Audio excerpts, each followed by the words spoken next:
It was the Mothers Day Massacre, and it left this once formidable Philly team wearing the long, withered look of the humiliated.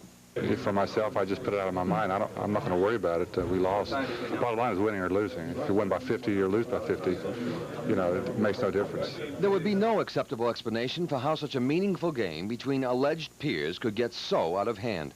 The start was innocent enough, with Boston taking a sure, though modest, edge from the first period.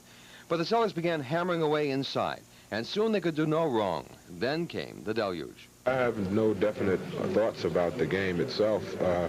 What we have to do, I have thoughts about, and the conditions in coming in, I have thoughts about. But the game itself, there's no use thinking about it. The game is over. They blew us out and tried to embarrass us on top of that. So thinking about it, I really don't have any thoughts. The turning point in this one came when they played the national anthem. But for the record, the decisive twist was the entrance of Rick Roby in the second period. He scored 15 swift points, making a pincushion out of Daryl Dawkins in the process. It was then that Dawkins retired for the day, complaining of a sore leg. You got to establish the tempo of the series. If we would have got real lackadaisical, you might have come back Wednesday night playing lackadaisical. So you have to keep the same tempo no matter what the situation is at the time. So, if you're up 30 points or if you're up 10 points, you have to play with the same type of intensity. And yet, if all of that is true enough, it still doesn't explain the awesome severity of the thrashing.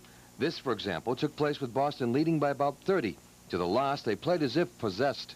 I'm sure it hurts them a little bit to get beat like that, but we got to go out and play as hard as we possibly can. We can't afford to have lit-ups at this time of the season. This is playoff basketball. You got to keep on coming at people, play as hard as you possibly can, and go out there with one thing in mind. That's to play the best you possibly can while you're out there.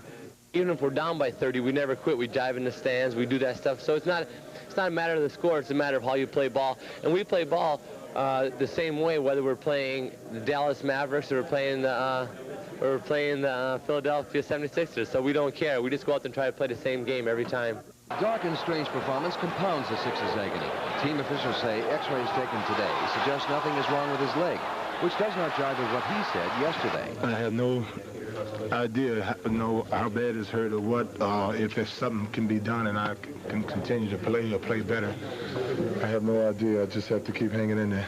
The final insult was this rather imaginative bucket by impetuous rookie Charles Bradley. By now, the Sixers were convinced that the Celtics were rubbing it in.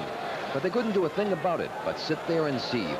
Indeed, half of them didn't even show up at this game. This is Clark Booth reporting.